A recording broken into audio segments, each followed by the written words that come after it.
Hi, welcome to Yelling at Birds, episode 34, I believe. 34? The one about drinking.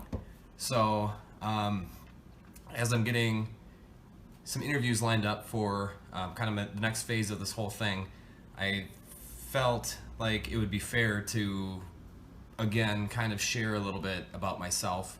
Maybe not, yeah, about myself. I was going to kind of share the my thought process and my kind of thoughts and feelings as I was going through the situation that kind of put me here, or my most recent um, drinking violation.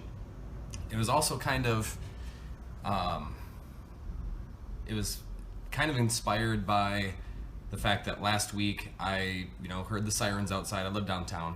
I heard the sirens outside, and I looked down onto the sidewalk and saw that someone was driving the wrong way on 3rd Street, and they'd been pulled over.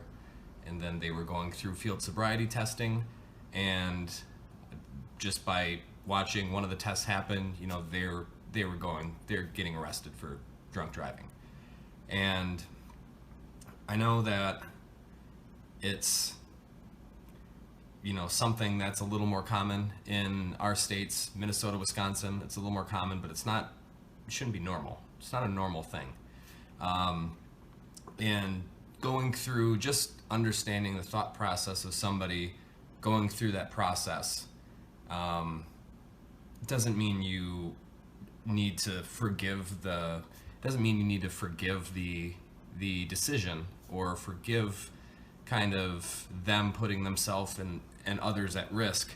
But it does kind of help to know, not everybody, it's not a normal thing. Not everybody gets put through the criminal justice system in that way. Plenty of people get pulled over for speeding and other things like that, but even more rare that somebody gets put through that system. So, and this is by no means meant to be this is just my experience, my point of view. So it's not meant to be this is the right way to handle that situation, or it's not meant to, embarrass my family or my friends. It's not meant to make my parents worry. It's a situation that happened. I'm currently learning from it, or I've learned and I'm currently learning from it. And it's something that I'm going to have to continue to learn from and remember for the rest of my life. And I thought that, seeing that kind of, I guess is the inspiration for this, talking through, this might end up getting kind of long, I don't know, but talking through kind of what's going through a person's head. And my hope here is that this isn't talking to other people that have been through this experience, but it's talking to people who haven't yet, or haven't, maybe they're younger, starting to drink a little more, or turning of age. And I really hope that this would have been something that maybe would have helped, or maybe would have put a extra thought in my head had I heard this before I started drinking. And maybe other people kind of just going through the process now. I mean, I guess maybe kind of helping them look and see kind of what to expect moving forward. So I guess without whatever, I'm wearing a hat today because I don't know, I didn't shower and I was wearing a hat all day. So instead of having a red liner on my head, I have a hat. So going through it, obviously the moments leading up to getting pulled over drunk driving, it's hard to kind of, remember the thought process or what's going through your head. It's obviously you've made a selfish decision. Maybe you didn't think you were that bad. Maybe you just were wherever you were, you just wanted to get home and you didn't want to involve anybody else. And I think the reason for doing things like that, or making those decisions, are kind of the reason why your personality puts you in that situation, or you're predisposed to kind of putting yourself in that position. I know that, some of the reasons why I took to drinking so much is maybe because, it doesn't seem like it, but I get nervous around people. I don't really know what to say. I kind of have my guard up a little bit, and it kind of helped me drop my guard and just get past that uncomfortable around people thing. And the same thing that causes me to feel like I need that will also stop me from reaching out for help or asking someone for a ride, because it's rather just do it on my own. And obviously, I'll get into recovery in a little bit, and it's this whole thing, moving past this, learning from it. It is something you absolutely can't do alone. You shouldn't. I mean, you can maybe get sober for a long time by yourself, but it's hard to really recover from it, or recover from those reasons why you make that decision. So you've made the decision. You're driving home or driving wherever. Probably, from what I remember in these situations, focusing every little bit of your attention on driving a consistent speed, on staying in whatever lane you're in, because any little blip in your attention, you're slowing down, you're speeding up, you don't have your automatic control of everything isn't there. So you're focusing on that, focusing extra hard, especially if there's a car around, and driving down the road, and then all of a sudden, blueberries and cherries behind you. You're, for whatever reason, obviously you're making a very stupid decision, but you get pulled over. And from my perspective, when you're in that decision, there's everything just goes quiet. Everything. The world is just quiet. And you get that pounding, can't even say that I get that pounding feeling in my chest of nervousness, because it's like that situation happens, I know immediately I'm fucked. That's it. And so everything just, you kind of go into a kind of shock. But there's still hope. There's a little bit of hope there. Hope that when you ultimately get pulled out of the car, the officer's going to come up to the window and talk to you, and obviously probably smell alcohol in your breath, so they'll have reason to pull you out. That plus the reason why they pulled you over. And the hope is that there is some mistake, or there's something that they're just going to let you go. You be nice, maybe you're nice enough, maybe you pal around with them a little bit, but there's hope that you're not quite arrested yet. Then you'll go through your field sobriety, and much like you're driving, you'll probably have to concentrate really hard to follow the officer's finger, to stand on one leg, to walk a straight line. You'll try to listen to their commands, and you'll know why you're doing it, whether you're passing or not. But there's still hope. Ultimately, let's say fail, breathalyzer or blood draw. And I'm not advocating either way. I'm not advocating for this is the time you shut it down or get a lawyer. I mean, I'm sure better ways to handle the situation. This is just how I handled it. I just go along with it, and whatever happens, happens. So you get to the point where you are providing your sample, whether that be breath or blood, and that's kind of it. They're wrapping it up. They're getting the rest of the evidence that they need, or the rest of the reasoning they need to place you under arrest. But even then, there's still a little bit of hope, some stupid hope in the back of your head that something's going to happen, and they're just going to say, all right, you live 2 blocks away, get out of here. Um, so typically, you be placed under arrest. They'll tell you why. You get taken to jail, taken to a holding cell, get processed in. But something kind of, I don't know, in myself, before they take you to jail, they're going to put you in handcuffs and put you in the back of the car, where now you're captive. And your world kind of changes after that, because maybe you've never been in that position before. And now everything's going through your mind. You're sitting, hands behind your back, you're sitting on the cuffs. Maybe the officer's not in the car yet, and you're just thinking everything. How do I get out of this situation? What the fuck am I gonna do? My life's over. Everything's done. This is it. And those thoughts kind of circle around your head as he's driving you around, as you go to get booked in.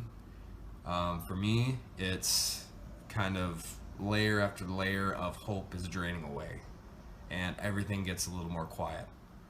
And you think about, what are you gonna tell your parents, or your family, your friends? How are you gonna get to work? Well, hopefully you're thinking about that, because I know this is another situation where one of your thoughts might be, is there any way I can get through this and I hope no one finds out? That's also there too. And that's kind of having those thoughts. I've had those thoughts, and I've done this before without anybody knowing. And having those thoughts that's pretty much the same way as thinking, how am I going to get away? How am I going to get away with this? And not have to, face the music. How can I get through this as easily as possible? And when it comes to recovery and learning your lesson from this, and building from this, learning from this, growing from this, that question of, can I get through this and without anybody finding out, that's got to go. Because you have to face the music. This should be hard. This should be very hard. And it's a mistake, so it shouldn't be impossible. But it shouldn't be easy either. So you get booked in. So now you've given your information, depending on the situation, I don't know if, in some situations you can get picked up by a friend. In other situations, you have to wait to see a judge. And if you're one of the lucky people to get pulled over on the weekend, you're going to wait until Monday. So you're going to sit in holding for, if it's Friday night, it's Friday night. Friday night, all day Saturday, all day Sunday. And then you won't see a judge until probably Monday. And you are now wearing whatever clothing the jail provides. You're sitting in a cell by yourself. And again, this isn't meant, I don't want people to feel, this isn't meant to make people feel sorry for me or anything like that. The situation is what the situation is. But when you're in holding, you have a lot of time to think. And you are, basically wearing either a t-shirt or a thin denim-ish outfit, socks and sandals, and you're sitting in a room for, the last time I was there, I sat in a room for, 48 hours, no contact, no games to play, no phone to look at, no Facebook, no anything. You're sitting in a room with a pretty stiff mattress. Maybe you have a pillow, probably not. Stiff mattress, little toilet sink combo, and that's it. And all you have are kind of your thoughts, sounds from other cells, and mealtime, basically. So you kind of sit and wait for any human interaction, but between meal times, between hearing people walk by, between anything else, you're just there, and you're just in a room, concrete room, and thinking about all the things that you could be doing, all the things that you should have done, all of the things that you'll need to do after this, all of the shoulda, woulda, couldas are gonna flow through your brain. All the desperate thoughts are gonna go as well, because you're probably gonna hit a point where, well, depending on how drunk you were when you got pulled over, you're probably going to go through a hangover without any aid, without any, any Gatorade or any ibuprofen or anything like that. You'll just go through a hangover. You'll sober up. And all the desperate thoughts will come to. Those are my life is over. Like, that's it. It's pointless to there's no coming back from this. Really, there's no coming back from this. I don't know what the fuck I'm gonna do. There's no point. Those thoughts will happen. And it's not over. It's important to know in those situations that life is long. It can be long. And you have more time to, you shouldn't just always think you have time, but when you make a mistake like this, you should remember that there is coming back from it. It's up to you, though. It's up to you to decide what you're going to do and what you're going to learn. But the easier path is to not do that, not put yourself in this situation. So you do your time, and then you get brought in front of a judge to make a plea, or make a plea. This last time I had a public defender that was there, and I want to hire myself a lawyer. Okay, they'll give you time, they release you, at least you see a judge. What was different for me this time is, for better or for worse, I walked out into I was cuffed in my orange uniform, and I shuffled into the courtroom, and I saw a friend out in the courtroom, a friend that was waiting for me. And knowing that, what was good about that is it wasn't comforting, which is perfect. It shouldn't have been comforting.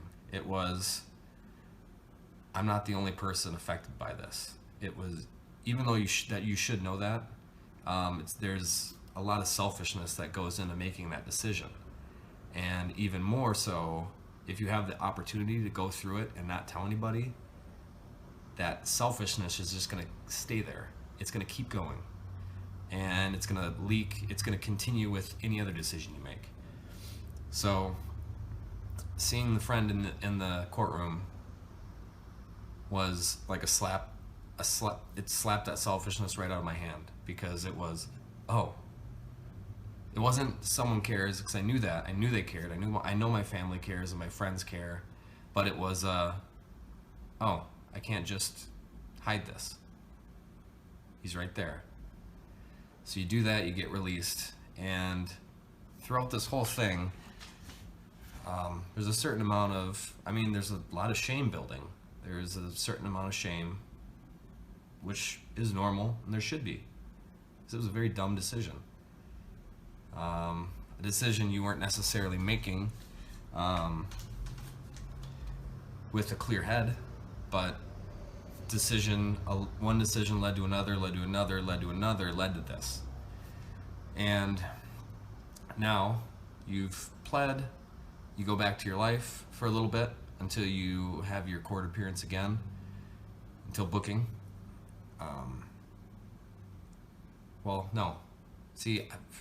I don't even know. Until sentencing.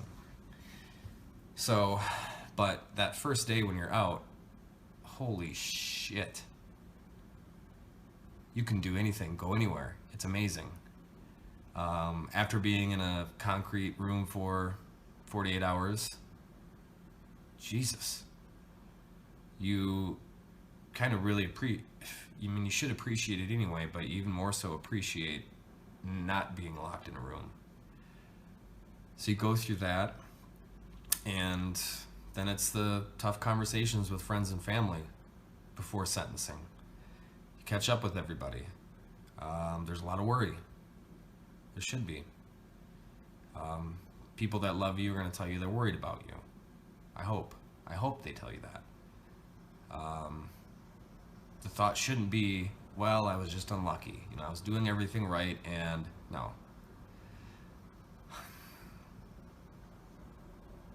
If you don't have that, if you think that this decision was just an unlucky, you caught a tough break, then you're going to do it again. That's it. You're going to do it again. You're not just going to be smarter in anything, in any decision that you make that has these kind of effects on your life. It doesn't have to be drinking or using drugs. If you make the wrong choice, and if you make a dumb choice like this, a selfish choice, and you think, man, I was just unlucky, I'll do better next time. No, you're not going to. You're not going to do that without completely changing your habits and changing your thought process before any of this. So you get sentenced, and then you go through, luckily, when I was sentenced, I can go through OWI court. So it's a combination of, I was on house arrest for a little bit. I could still go to work. I could still have time for groceries and errands and things like that. Combination of that, combination of meetings, combination of counseling. But the meetings and the counseling are kind of where it's at. And you have to, depends on your mind frame when you're going in.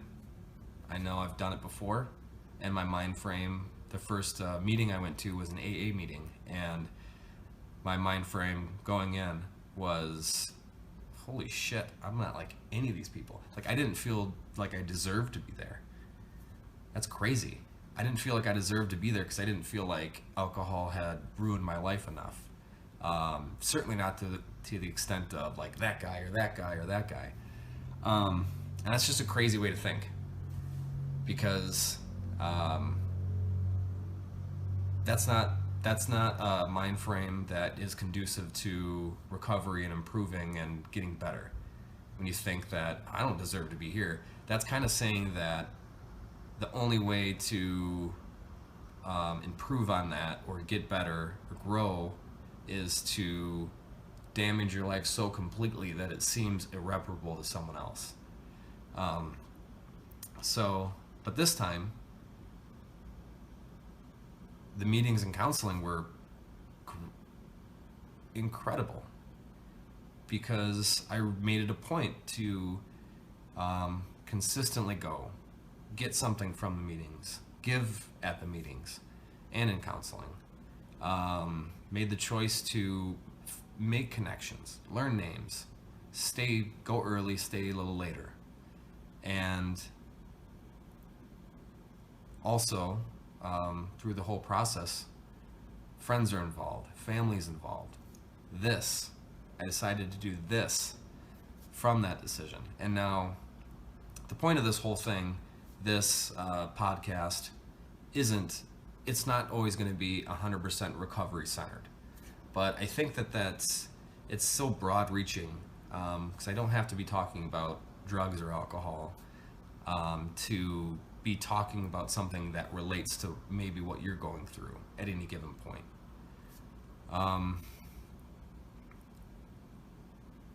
And on top of it all, you're paying money, you're paying off fines, supervision fees. I have a breathalyzer in my car, all of that. And all of those things, when you're younger, all of those things, you kind of walk differently because you think everybody knows when you're going about your day-to-day life. when you have to sit in your car and blow in a little thing to make your car start, you kind of hide it from people, and you look around, you kind of, I mean, I still do that a little bit. Same with going to and from meetings originally when you're younger, or getting out of court. You're kind of, you hold a little bit more weight on your shoulders because you're like, you hang your head down a little bit because you're full of shame. You're embarrassed. But that's something you have to go through. And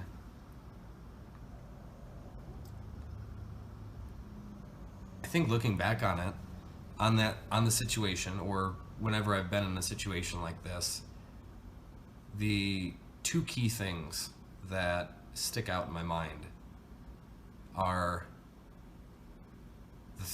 thinking that this is it, this is the end, my life is over, and now knowing that couldn't be further from the truth. It's number one. So you go through these situations, and you think that there's nothing else you can do. Like, you might as well stop. You might as well give up. But I've seen some incredible changes in some people that haven't given up. And the only way you can do that is if you're continually trying. The only way you can do that is if you're alive still. And number two, you got to walk right into that shame. You have to tell people. It's crazy how much better I feel when I'm just open and honest, and it's not, this is a bag of stuff that I'm gonna wait until someone's interested in me enough to tell them about. It's, no, here it is. I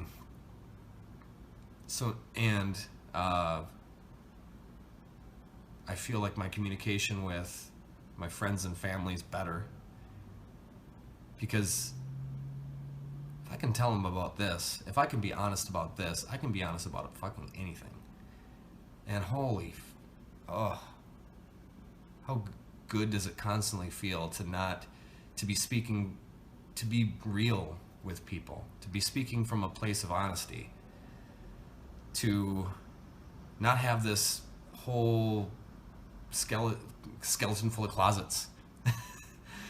This whole closet full of skeletons that you hide and then eventually have to finally unravel once you're invested enough in somebody, once somebody's invested enough in you. Which, kind of thinking about that, obviously there's no requirement for sharing everything you are with everybody you know, but I was kind of thinking about that the other day, and it seems kind of like a bit of manipulation.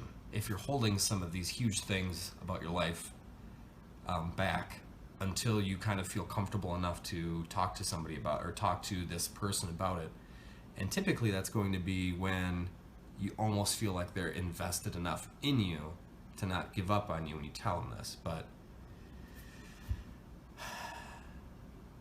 I guess every situation is different, every relationship's different. I like to bring my bag and get all the cats out of it right from the start. A lot less stress that way. Maybe a little embarrassment at the beginning, but if you can get through that, you can get through really anything.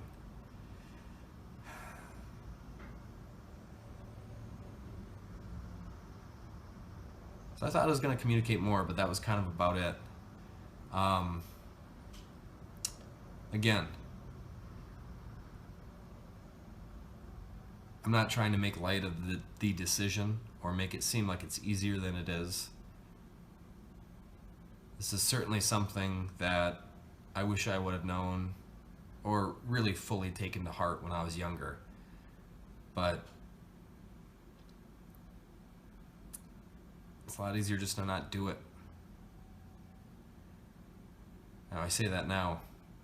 It took me about 10, 15 years to learn that. And I have a lot longer to go. But that's all I have. Hopefully everybody had a Merry Christmas. I'll be starting to have some people on here with me, whether they want audio or video, that's kind of up to them. And going to start kind of really learning about some people in our community, and I'm excited about it. Until then, enjoy your weekend. Thank you very much for your attention. Any questions at all, find me Yelling at Birds on Facebook. I'll put the link below. I have a Patreon page where I load these videos, my audio podcast, also articles that I've written, things that I've written that I've had stuffed away for the last decade. Otherwise, that's all I have. Stay cool, birds. Thank you very much for listening. Have a great weekend.